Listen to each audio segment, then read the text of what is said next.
그리스도께서 죽은 자 가운데서 다시 살아나셨다 전파되었거늘 너희 중에서 어떤 사람들은 어찌하여 죽은 자 가운데서 부활이 없다 하느냐. 만일 죽은 자의 부활이 없으면 그리스도도 다시 살아나지 못하셨으리라. 그리스도께서 만일 다시 살아나지 못하셨으면 우리가 전파하는 것도 헛것이요 또 너희 믿음도 헛것이며 또 우리가 하나님의 거짓 증인으로 발견되리니 우리가 하나님이 그리스도를 다시 살리셨다고 증언하였음이라. 만일 죽은 자가 다시 살아나는 일이 없으면 하나님이 그리스도를 다시 살리지 아니하셨으리라.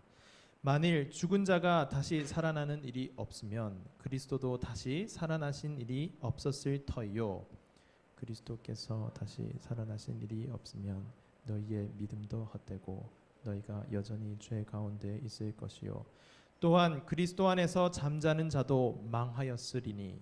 함께 읽습니다. 만일 그리스도 안에서 우리가 바라는 것이 다만 이 세상의 삶뿐이면 모든 사람 가운데 우리가 더욱 불쌍한 자이리라. 아멘. 우리 마지막 절만 함께 한 번 더 읽도록 합니다. 만일 그리스도 안에서 우리가 바라는 것이 다만 이 세상의 삶뿐이면 모든 사람 가운데 우리가 더욱 불쌍한 자이리라. 아멘. 구글 검색창에 불쌍하다라는 말을 치고 엔터를 누르게 되면 맨 위에 나오는 사전에 이렇게 이 불쌍하다는 말을 정의하고 있습니다. 동정하고 싶은 마음이 들거나 슬픔을 느낄 만큼 처지가 어렵거나 불행하다. 그러니까 어떤 사정이 딱하거나 환경이 아주 열악해서 그 모습을 볼 때, 그 행색을 볼 때에 뭔가 도와주고 싶은 마음을 불러일으키는 상태를 나타내는 형용사가 바로 불쌍하다라는 말입니다. 여러분은 어떤 사람을 보면 불쌍하다라고 생각이 드십니까? 여러분, 어떤 사람을 볼 때 불쌍하다는 생각이 들죠? 막상 생각을 해보려고 하니까 대답이 잘 생각이 나지 않을 수도 있을 것 같은데 그래서 제가 보기를 준비했습니다. 우리 고등부는 되게 학교도 다양하고 또 각자 그 앞으로 향할 전공과 또 공부하고 있는 방향이 다양한 것처럼 제가 다양한 보기를 한번 준비해 봤는데 한번 보면서 누가 가장 불쌍한 사람인지 한번 생각해 보면서 한번 보도록 합시다. 자, 여러분 콘 아이스크림 아시나요? 이거 아닙니다. 제가 넘길게요. 네. 콘 아이스크림 아시나요? 네. 맥도날드나 그 롯데리아 가면 콘 아이스크림 주죠. 그거 맛있죠? 네. 그거 되게 맛있는데 저도 좋아하는데 그걸 받았어요. 근데 갑자기 누가 막 급하게 달려와서 그거를 피하려고 하다가 그 동그란 거 그게 떨어졌다라고 생각하면은 어때요? 불쌍하지 않나요? 이건 약간 억지인가요? 자, 그렇다면 여러분 되게 그 용돈을 모으고 엄마한테 막 좀 쫄라서 노트북을 샀습니다. 자, 새로 산 노트북에 왜 안 되죠? 클릭 한번 해주세요. 새로 산 노트북에 커피를 쏟았다. 이런 대참사 완전 슬프고 불쌍한 경우이죠. 네. 그리고 우리 여자친구들, 우리 여학생들에게는 좀 해당이 될 것 같은데 여러분 몇 번 쓰지 않은 화장품인데 이렇게 부러진 경우 어때요? 별로 안 슬픈 것 같아요. 그러면 되게 마음이 아플 것 같은데 저는 그 겨울에 입술 바르는 거 있죠. 남자도 바르잖아요. 그거 중간에 부러져도 되게 마음이 아프더라고요. 여러분 이런 경우도 불쌍하다라는 생각을 할 수 있을 것 같아요. 그리고 여러분들에게 조금 더 다가갈 수 있는 걸로 한번 얘기를 해보면 이거는 제가 사진을 준비하진 않았어요. 너무 슬프고 불쌍해서. 뭐냐면 여러분 시험 공부를 아주 열심히 했어요. 근데 시험 범위 아닌 것을 열심히 공부했어요. 거기서 끝이 아니에요. 그걸 시험 전날에 알게 되어서 다시 밤새도록 공부를 했죠. 근데 밤새서 공부를 하니까 정신이 몽롱해요. 시험지를 밀렸었어요. 답안지를 밀렸었어요. 여러분 예측 가능한 거라서 너무 실망한 것 같은데 제 머리에서는 이렇게밖에 안 나옵니다. 그러면 어때요? 불쌍하죠? 너무너무 불쌍한 거예요. 그래서 이 입시가 참 심각한 거라서 그 OMR을 밀려 쓰는 것을 비관해서 어떤 결정을 좋지 않은 결정을 했다라는 것도 뉴스에서 가끔씩 들려오기도 합니다. 아주 불쌍한 경우입니다. 그리고 우리 남자친구들 지금 약간 졸리는 것 같은데 시작하자마자 졸면 좀 곤란합니다. 자, 제가 별 말 안 했습니다. 졸면 안 돼요. 자, 롤 아시죠? 예. 롤을 승급전을 하는데 전원이 나갔어. 데스크탑으로 하는데 이제 조금만 하면 이제 승급하는데 어때요? 완전 불쌍하죠. 승급이 안 되었습니다라고 확인 메시지를 보는 순간 자신이 아주 불쌍하게 느껴질 것을 우리가 공감할 수 있습니다. 자, 그리고 여러분 로또 한번 사 보셨나요? 로또 그 부모님이나 뭐 주위 사람이 사는 것을 혹시 보신 적이 있습니까? 네. 여러분은 뭐 살 수 없겠지만 그 주위에서 이제 그런 거를 봤을 텐데 그랬을 때 자, 예를 들어서 13579 11이 당첨 번호라고 생각을 해봅시다. 근데 내가 2468 10 12 이렇게 적었다 라고 하면 어때요? 와우, 혈압 오르는 거죠. 자, 그런 일이 생기면 아주 불쌍한 경우일 겁니다. 근데 당첨이 만약에 됐다라고 생각을 했을 때 근데 설마 당첨이 되겠어? 라고 그 종이를 그냥 아무렇게나 보관을 하다가 어디 둔지를 모르겠는 거예요. 결국 못 찾았어요. 어떤 경우죠? 세상에서 가장 불쌍한 경우입니다. 제가 생각했을 때는 그런 것 같아요. 여러분 너무 극단적이었죠. 이제까지 조금 극단적이었는데 조금 정상적인 것으로 한번 가보면 네. 여러분들 남자친구들은 몇 년 후에 이 경험을 하게 될 텐데 자, 군대를 가게 될 거예요. 군대를 가서 이제 제대할 날을 앞두고 이제 말년병장인데 예전에 이분이 신종플루 때문에 휴가가 잘린 경험이 있어요. 완전 이제 휴가 나가기를 막 기대하고 있었는데 신종플루 때문에 휴가를 못 가는 그런 경우가 생기게 됐는데 그러면 엄청 불쌍한 거죠. 그리고 우리 그 지하철이나 서울역, 뭐 기차역 이런 곳에 가면 구걸하는 사람들 있죠. 그 사람들 볼 때 그 사람들을 폄하하기 위해서 얘기하는 것이 아닙니다. 오해하지는 마시고 그런 사람들을 볼 때 어떤 생각이 드십니까? 불쌍한 마음이 들죠. 동정을 하는 마음이 든다라는 거죠.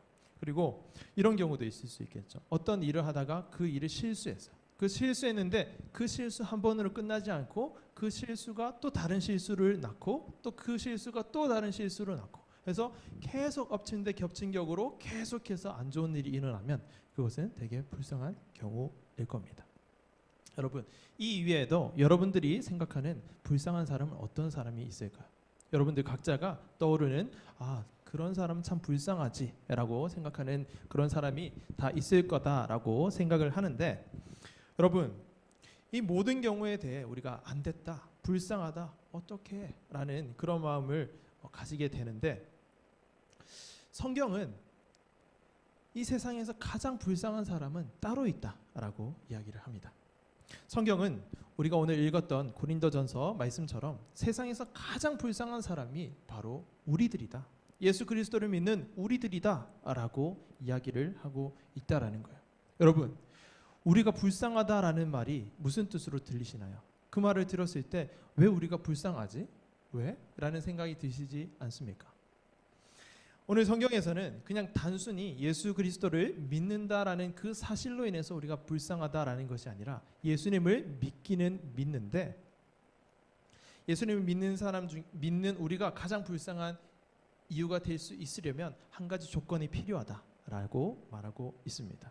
오늘 사도 바울이 그리스도인이 가장 불쌍한 사람들이라고 하는데 조건은 바로 이겁니다. 부활이 없다면 우리가 믿고 이렇게 예배를 매주 와서 찬양하고 예배 드리고 이렇게 하는 것을 우리가 평생 얼마나 하게 될까요? 엄청 많이 하게 되겠죠. 그러면 우리는 가장 불쌍한 사람들이다라는 거예요. 그냥 시간을 많이 썼기 때문에 불쌍한 걸까요? 그거는 조금 이따가 더 살펴보도록 합시다. 자, 바울은 12절부터 죽은 자의 부활에 대해서 말하면서 만일 죽은 자의 부활이 없다면 이라는 말을 계속해서 반복합니다. 죽은 자의 부활이 없다면 예수 그리스도도 살아나지 못했을 것이다. 그러면 우리의 믿음도 헛된 것이다 라고 이야기합니다. 우리의 믿음이 헛된 것이 되면 우리가 하고 있는 이것은 무슨 행위일까요? 그거예요. 제가 말은 하지 못할 것 같아요. 자, 우리의 믿음이 헛된 것이라면 우리가 지금 예배하고 찬양하고 있는 그 행위가 아무것도 아닌 것이죠. 헛된 것이 되는 것이죠. 그리고 우리의 죄를 사해 주시고 구원하신 예수 그리스도를 믿는 그것이 거짓이 되기 때문에 우리가 여전히 죄 가운데 있는 것이 된다. 그러면 죄의 결과인 사망, 죽음에 우리가 이르게 된다라고 이야기하고 있다라는 거죠. 근데 그게 이제 계속해서 부활이 없다면 이렇게 바울이 말하고 나서 마지막에 이렇게 얘기합니다. 19절에서 만일 그리스도 안에서 우리가 바라는 것이 다만 이 세상의 삶뿐이면 우리가 세상에서 가장 불쌍한 사람이다. 여기서 만일 그리스도 안에서 우리가 바라는 것이 다만 이 세상의 삶뿐이면 이라는 그 말 안에는 부활이 없다면 이라는 말이 포함이 되어 있는 건데, 부활이 없다면 우리가 가장 불쌍한 사람이다 라고 이야기를 계속해서 하고 있다는 거죠. 지금 12절에서 19절 사이에서 부활이 없다면 이라는 표현이 아주 많이 나왔어요. 여러 번 나온다는 것은 뭔가 되게 중요한 이야기를 할 때 여러 번 강조해서 이야기를 하는 거겠죠. 그렇게 부활이 없다면 우리는 가장 불쌍한 사람이다 라고 바울이 목소리 높여서 이야기하고 있다라는 겁니다. 여러분, 만일 부활이 없다면 지구상의 모든 사람 중에서 우리가 가장 최고로 불쌍한 사람이다 라고 말하고 있다라는 이 말에 대해서 여러분 어떻게 생각하십니까? 예수님을 믿는 우리는 세상에서 가장 불쌍한 사람인가? 왜 그렇지? 라는 생각이 들지 않느냐라는 겁니다. 부활이 뭐길래? 라고 생각이 들지 않느냐라는 말씀입니다. 이 말에 대해서 여러분 어떻게 생각하십니까? 다른 종교에서 말한 것도 아니고 성경에서 지금 말하고 있는 이 말이 도대체 무슨 말이지? 하는 의문을 가지게 될 텐데, 저는 이 말에 100% 동감합니다. 저는 이 말에 100% 공감하며 그렇지 라고 고개가 끄덕여집니다. 부활이 없다면 제가 이 세상에서 가장 불쌍한 사람입니다. 우리 다 불쌍한 사람들인데 그 중에서 제가 가장 불쌍한 사람이 될 거예요. 왜냐하면 없는 것을 평생 막 말하고 다니는 사람이 될 것이기 때문에 그렇습니다. 그러나 그 조건은 부활이 없다면이겠죠. 우리는 예수를 믿는 사람입니다. 예수 그리스도를 나의 구원주로 믿는 사람들입니다. 예수 그리스도를 하나님의 아들이라고 믿는 그리스도인이죠. 그런데 우리가 예수 그리스도를 믿는다라는 것은 어떤 의미입니까? 첫 번째로는 예수께서 이 땅에 오신 것을 믿는 사람입니다. 하나님의 아들이자 하나님 자신이신 예수 그리스도께서 이 땅에 오신 것을 내가 믿습니다 라는 것을 고백하는 사람이 예수님을 믿는 사람이죠. 그리고 두 번째는 예수님이 이 땅에 오셔서 무엇을 하셨는데? 라는 그 질문에 예수님이 이 땅에 오셔서 나의 죄를 대신 짊어지시고 내가 죽어야 하는 그 자리에서 나를 대신해서 죽으셨습니다. 그래서 나의 죄를 사하시고 나를 구원해 주신 분이십니다 라는 그 고백을 하는 사람들이 바로 우리들이죠.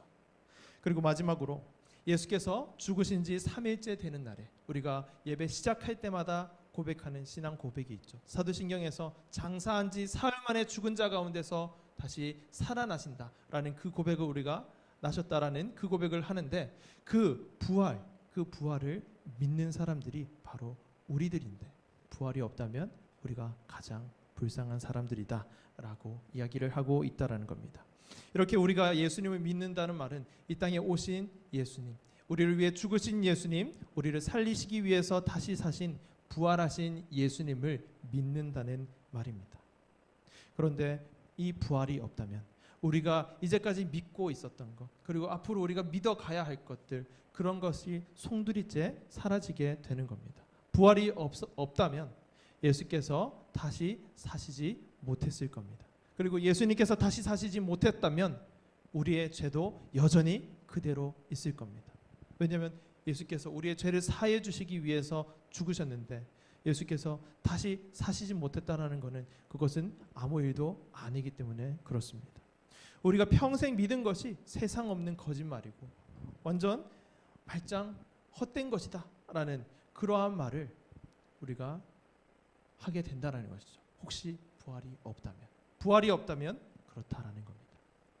부활이 없다면 정말 저와 여러분들은 아주 세상에서 가장 불쌍한 사람이고, 그 중에서도 저와 그리고 밑에 지금 예배드리시는 목사님과 그리고 이 지구상의 수많은 그런 말씀을 전하는 사람들, 그런 사람들은 다 불쌍한 사람들 중에 불쌍한 사람들이 되겠죠. 그리고 그거 할 거 없이 우리 모두 다 헛것을 믿고 있으니까 불쌍한 사람들이 된다라는 겁니다.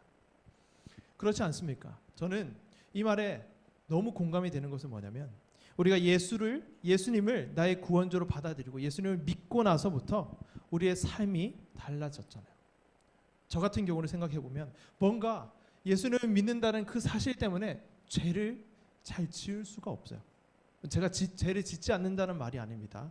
여러분, 저의 죄를 발견하고 와서 막 고발하면 안 됩니다. 저는 연약한 사람이에요. 그런데 예수님을 믿는다라는 그 사실 때문에 뭔가 화끈하게 막 시원하게 죄를 마음껏 저지를 수 없다라는 거예요. 죄는 사실 달콤하잖아요. 우리가 저거 하고 싶다 막 마음이 막 올라오는 것들을 보세요. 그거는 되게 우리에게 쾌락을 주는 것이고 달콤한 것들이 거의 대부분이에요. 그런 것들을 막 하고 싶은 마음이 올라오는데 내가 그리스도인이다라는 그 생각 때문에, 그리고 매주 말씀을 여러분들 가운데 전한다는 그 마음 때문에, 그 생각 때문에 그것이 막 억제가 되는 거예요. 그게 뭐가 나쁘냐 이렇게 생각하시는 분들이 있는데, 그것은 죄의 달콤함을 모르기 때문에 그렇다고 생각을 합니다. 예수님을 믿는 것 때문에 뭔가 화끈하게 막 놀 수도 없고 죄를 막 저지를 수도 없는 그런 삶을 평생 살다가 부활이 없네 라고 생각해 봐요. 얼마나 불쌍한 인생입니까? 그때 좀 즐기고 그냥 할 거, 부활이 그냥 기왕 없는 거 그냥 대충 그냥 할 걸, 마음껏 좀 살 걸, 이런 생각하지 않겠습니까? 부활이 없다면 말이죠. 여러분들은 어떤 생각을 할 수 있을까요? 여러분들이 어떤 죄를 짓는지 제가 속속들이 다 알지는 못하지만 제 과거의 경험을 빌어서는 정말 나에게 괴롭힘을 좀 하거나 좀 마음에 안 들게 하는 친구들, 나도 똑같이 해주고 싶지만 그러지 않는 그런 것도 어떻게 보면 나중에 되면 부활도 없고 그 아무것도 아닌데 그 왜 내가 지켰지? 이런 생각들을 할 수도 있겠고, 이게 못된 생각인데 이런 생각하면 안 돼요. 그런 생각들도 할 수 있겠고, 여러 가지 부활이 없다면 할 수 있는 것들을, 예수님을 믿지 않는다면 할 수 있는 것들이 우리 삶 가운데 얼마든지 있다라는 거예요. 근데 그런 것들을 절제하면서 우리가 그러면 안 되지, 예수님 믿는 사람이 그러면 안 되지, 그렇게 하면 안 돼, 주님 저의 마음을 진정시켜 주시고 저의 마음을 다 잡아주시고 제 마음 가운데 이렇게 불쑥불쑥 올라오는 이 나쁜 생각들은 떠나갈지어다 라고 하면서 예수의 이름으로 기도합니다, 이렇게 하면서 막 하는 그것이 뭐다? 다 헛것이 된다라는 거예요. 부활이 없다면. 저는 이런 부분에 있어 너무나 공감이 되었습니다. 너무나 부활이 없다면 진짜 우리가 불쌍한 사람이지, 내가 진짜 불쌍한 사람이지 라는 생각에 100% 동감이 되었다라는 말입니다. 지난 한 주는 고난주간이었잖아요. 고난주간에 예수께서 십자가에 지시기 전까지 조롱과 비방, 핍박을 받고 막 채찍에 맞고 이렇게 해서 예수께서 십자가에 못 박혀 죽으셨습니다. 우리를 대신하여 죽으셨다라는 거죠. 그리고 우리가 예배를 시작할 때 매주 우리가 신앙 고백하는 장사한 지 사흘 만에 죽은 자 가운데서 다시 살아나셨다라는 이 고백, 그 고백을 하는 바로 오늘이 부활절인데, 이 부활절이 우리가 정말 부활이 없는데 이렇게 하고 있다라고 생각을 한다면 그것만큼 허무한 것이 없을 거다라는 거죠. 그냥 허무하기만 하면 그래, 내가 손해받고 좀 속았네 라는 생각으로 너그러운 사람은 이해를 할 수도 있을 것 같은데, 부활이 없다면 우리가 세상에서 가장 불쌍한 사람이 되는 이유는, 바울이 우리가 아까 전에 말씀을 읽었는데, 부활이 없다면 예수께서 다시 살아나심도 없고, 예수께서 다시 살아나심도 없다면 우리는 여전히 죄 가운데 있고, 죄 가운데 있다면 우리는 사망, 죽음, 거기로 가게 된다라는 거예요. 근데 그 사망으로 가게 되는 것을 아주 강력한 표현으로 바울이 이렇게 얘기를 했단 말이죠. 다 망한 것이다. 예수님을 믿고 살다가 죽은 모든 사람들이 다 망한 거다라고 표현을 하고 있습니다. 그리고 우리가 예수님을 이렇게 믿고 우리가 죽을 때 이제 하나님께서 부르시고 이렇게 수명이 다할 때 우리가 죽잖아요. 그때 우리는 망한 것이 된다. 있다라는 것이기 때문에 우리는 세상에서 가장 불쌍한 사람이다라는 말씀입니다. 여러분, 부활을 그러면 있다라는 것을 어떻게 증명할까요? 여러분, 부활은 있습니다라고 여러분 증명하실 수 있습니까? 죄송하지만 저도 부활이 있다라고 증명을 할 수가 없습니다. 사실 이 부분은 증명의 문제가 아닌데 믿음의 문제인데, 그러나 제가 논리적으로 논증을 통해서 부활이 있다라는 것을 증명할 수는 있겠지만, 그래도 명확하게 여러분들이 받아들일 만큼 그렇게 증명하기는 제가 못할 것 같아요. 그럼에도 불구하고 저는 제가 불쌍하지 않다라고 고백할 수 있는, 여러분에게 이렇게 말할 수 있는 그 근거는 주위에 둘러보신 우리 가까이에 있는 우리 선생님들 때문이에요. 그리고 우리나라에 처음 복음을 전해준 선교사님들, 그리고 성경에 여러 죽었다가 다시 살아났다라고 하는 그 기록들, 그리고 우리 특세 가운데에 여러분들은 모르실 수도 있는데 우리 진성윤 선생님의 둘째 하보미가 좀 많이 아팠거든요. 그래서 정말 위급한 상황이었는데 특세 기간 가운데 우리가 정말 합심해서 간절한 마음으로 기도를 했어요.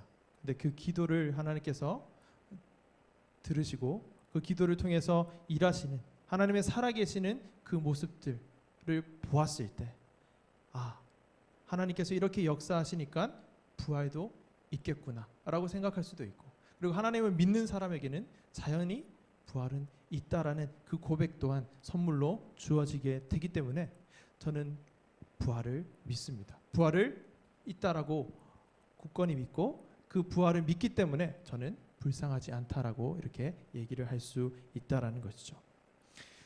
오랫동안 많은 사람들을 통해서 부활은 있다, 우리가 이렇게 핍박을 받고 조롱을 받고 예수쟁이라는 비난을 받고 하면서도 계속해서 복음을 전하고 복음의 그 사랑을 가지고 나아가서 예수님을 믿어야 합니다라고 그렇게 간곡한 말로 이야기를 하는 것은, 복음을 전하는 것은 거기에 길이 있고 거기에만 생명이 있기 때문에, 그것을 발견한 자, 그것을 선물로 받은 자들이기 때문에 그렇게 했던 것인데, 그러한 믿음의 선배들이 많이 있었다라는 것이죠.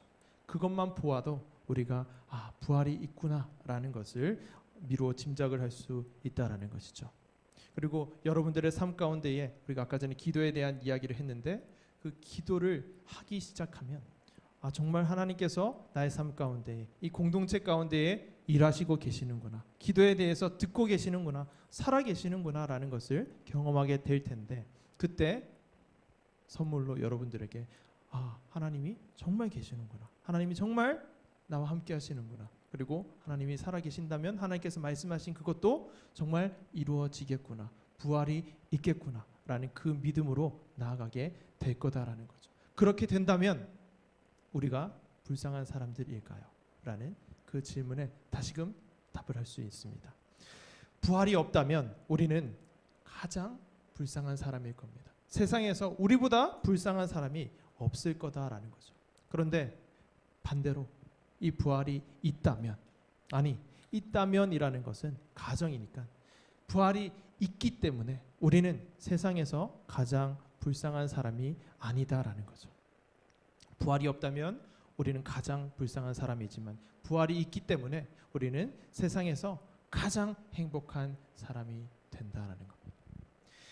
여러분, 우리의 삶이 때로는 답답할 때가 있고, 여러분 입시 생활하고 또 음악이랑 미술이랑 여러 가지 이렇게 활동들을 하면서 여러 가지 진로들을 향해서 달려갈 때에 답답할 때도 있을 겁니다. 힘들 때도 있을 겁니다. 우리의 마음대로 잘 풀리지 않을 때도 있을 거다라는 것이죠. 그리고 아까 전에 복이 여러 개 중에 엎친 데 덮친 격으로 내 삶이 자꾸 꼬이게 되는 그러한 경험을 여러분 크든 작든 하게 될 때가 있을 거다라는 것이죠. 그러면서 내 삶이 참 불행하고 불쌍하다라는 생각들이 들 때가 있을 거다라는 말씀입니다.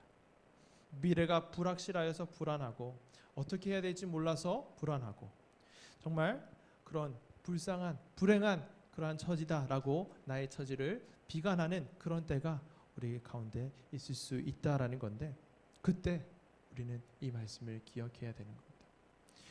그 모든 것은 예수님을 믿든 믿지 않든 모든 사람에게 가끔씩 다 주어지는 일들입니다.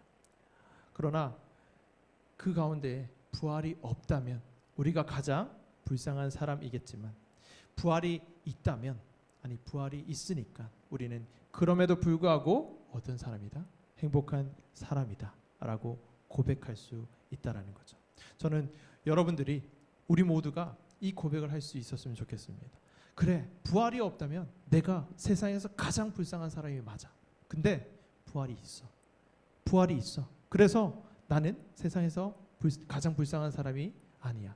내가 가진 거 없고 내가 잘하는 거 별로 없다고 할지라도, 내 삶이 답답하고 내 삶이 힘들다고 할지라도 언제 끝날지 모르겠다라고 하는 그런 답답함에 두려움에 내 삶이 힘들다고 할지라도 내가 불쌍한 사람이 아니야. 불행한 사람이 아니야. 왜냐하면 부활이 있거든. 그 부활의 소망 되시는 예수님을 내가 믿거든 이라고 고백하는 우리가 되었으면 좋겠습니다. 그 고백하면서 여러분들이 가정에서든 학교에서든 그리고 학원에서든 그 고백하면서 살았으면 좋겠습니다.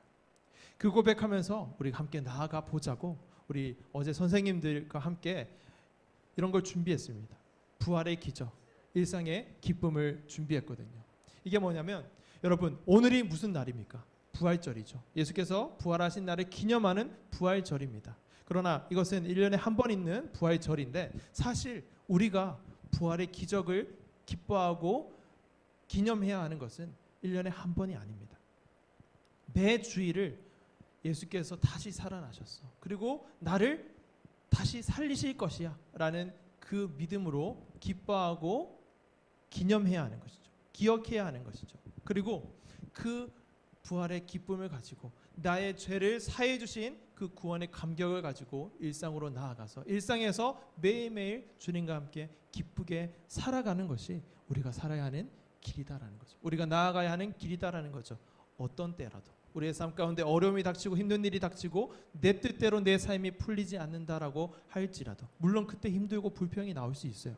불평이 나오고 심지어는 아주 험한 말까지 나올 수도 있습니다. 그러나 그럼에도 불구하고 나와 함께 하시는 하나님께서 나의 죄를 사해 주신 분이고 나를 죄 가운데서 건지셔서, 그리고 주님께서 다시 사신 것처럼 마지막 날에 나를 다시 살리실 것이야. 이 땅에서의 삶이 전부라고 한다면 우리가 가장 불쌍한 사람이겠지만 그렇지 않기 때문에, 부활이 있기 때문에 나는 괜찮아 라는 그 고백으로 지금 청소년 때에, 고등학생 시기에 그 믿음으로 나아가기 시작한다면 여러분들을 통해서 하나님께서 어떤 일을 하실까 저는 기대가 되는데, 그 마음으로 그 고백하면서 하루하루를 사시기를 축복한다라는 말입니다. 그 마음을 여러분들이 가지시고 그 마음으로 기도하시면서, 저기 뒤에 보시는, 나중에 우리 선생님들께서 방문을 하실 거예요. 우리 온라인으로 있는 친구들은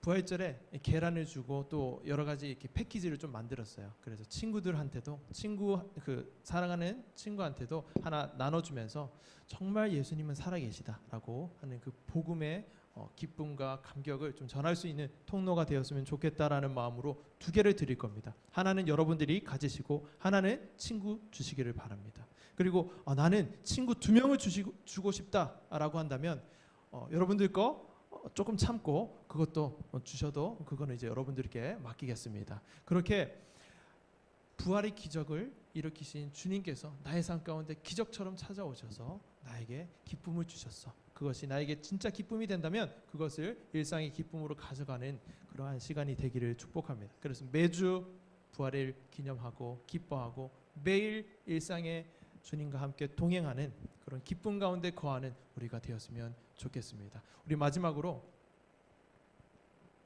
마우스 한 번만 해주세요. 부활이 없다면 우리가 세상에서 가장 불쌍한 사람이지만, 한번 이거는 같이 한번 읽을까요? 큰 소리로, 부활이 있기에 우리가 세상에서 가장 행복한 사람입니다. 이 고백하면서 한 주간 승리하시기를 주님의 이름으로 축복합니다. 그리고 한 주뿐만 아니라 우리의 평생이 이 고백하면서 정말 부활을 기념하는, 기뻐하는, 주님과 교제하는 그런 삶을 누리시는 우리가 되었으면 좋겠습니다. 이 시간 우리 말씀을 기억하시면서 우리 들었던 말씀을 가지고 함께 바로 기도하겠습니다. 오늘은 찬양 먼저 하지 않고 먼저 기도부터 하실 텐데, 부활이 없다면 반주해 주시고 우리 함께 기도했으면 좋겠는데, 부활이 없다면 우리만큼 불쌍한 사람이 없을 겁니다. 여러분, 세상에 불쌍한 사람들이 참 많죠. 저 사람도 참 딱하다, 저 사람도 참 안 됐다 라고 하는 우리의 마음을 좀 아프게 하고, 뭔가 내가 도움을 줄 수 있다면 도움을 주고 싶다, 그런데 나도 여의치가 않네 라고 하는 그런 상황에 우리가 맞닥뜨리게 될 때가 더 많은 것 같아요. 그렇게 불쌍한 사람도 많고 내 처지도 그렇게 막 여유롭지는 않은 그런 상황 가운데 우리가 살고 있고 살아갑니다. 그러나 오늘 성경에서는 이야기합니다. 말씀합니다. 부활이 없다면 그 세상에 많은 불쌍한 사람들이 있고 세상에 수많은 사람들이 있다 하지만 그 중에서 예수 그리스도를 믿는 우리가 가장 불쌍한 사람이다 라고 말씀합니다. 그 이유는 부활이 없으면 예수 그리스도께서 다시 사시는 것도 없고, 그 다시 사심이 없으면 우리를 죽음 가운데서 살리실 수 없기 때문에, 우리를 여전히 죄 가운데 그냥 우리가 죄 가운데 있기 때문에 그렇습니다. 그러면 우리가 믿어왔던 것, 그리고 지금 믿고 있는 것, 그리고 앞으로 우리가 믿을 것, 그 모든 것들이 다 그냥 허물어져 버리는 것이기 때문에 우리는 아주 불쌍한 사람입니다. 그러나 부활이 있기 때문에 우리는 가장 행복한 사람인 줄로 믿습니다. 그 고백으로 우리 내 삶에 하나님께서 어떤 것을 허락할지라도 주님, 제가 행복한 사람입니다 라는 그 고백으로 나아가시는 시간이 되었으면 좋겠습니다. 말씀을 기억하시면서 주님께 감사의 고백을 드리시겠습니다. 하나님 아버지, 주님 그렇습니다. 주님, 부활이 없다면 제가, 우리 모두가 정말로 이 세상에 둘도 없는 불쌍한 사람들이 될 것입니다. 그러나 부활이 있기 때문에 우리는 불쌍한 사람이 아닙니다. 우리의 삶이 때로는 어렵고 퍽퍽한 그러한 삶을 살 때가 있고, 답답한 삶으로 인해서 마음 아파하고 가슴 저려하며 이것이 언제 끝날까 힘들어하는 그러한 상황 가운데 있다 할지라도 부활이 있기 때문에, 그리고 그 부활하신 하나님께서, 부활하신 주님께서 나와 함께 하시기 때문에, 그 주님이 나의 주님이기 때문에 내가 괜찮습니다 라는 그 고백으로 나아갈 수 있는 줄로 믿습니다. 아버지, 우리 고등부 친구들 가운데에 동일한 이 고백이 있게 하여 주시옵소서. 각자의 상황을 아버지 다 알 수는 없지만 주님께서는 아시고, 그 가운데에서 허락하시고 이끌어 가시는 분도 주님이시기에, 주님, 우리 아이들에게 지금 이 시간 찾아와 주셔서 한 사람 한 사람에게 친히 말씀하여 주시옵소서. 부활이 없다면 너가 세상에서 가장 불쌍한 사람이겠지만 부활이 있단다, 부활이 있단다. 부활이 있기 때문에 너는 절대 불쌍한 사람이 아니고 절대 딱한 사람이 아니다. 아니, 오히려 그 세상 부귀와 명예, 그 어떤 것을 누리는 그 사람보다도 더 행복한 사람이다 라고 말씀하여 주시옵소서. 그리고 그 말씀을 듣고 우리가 아멘으로 답하며, 주님 그렇습니다, 주님 그렇습니다 라고 답하며 나아가는 우리 고등부 되게 하여 주시옵소서. 그렇게 하실 주님을 찬양합니다. 그렇게 하실 주님을 바라봅니다. 주님, 우리 고등부 가운데 그렇게 일하여 주시옵시고, 우리의 마음을 열어주셔서 그 마음이 한 명도 빠짐없이 우리의 가슴에 심기고 우리의 영혼에 심기어서 우리의 삶으로 이어질 수 있도록 은혜를 더하여 주옵소서. 부활의 기적이 아버지 우리의 삶 가운데 실제로 일어나게 하여 주옵시고, 경험되게 하여 주옵시고, 그것이 우리의 일상의 기쁨과 감사가 될 수 있도록 은혜를 더하여 주시옵소서. 주님, 역사하여 주옵소서.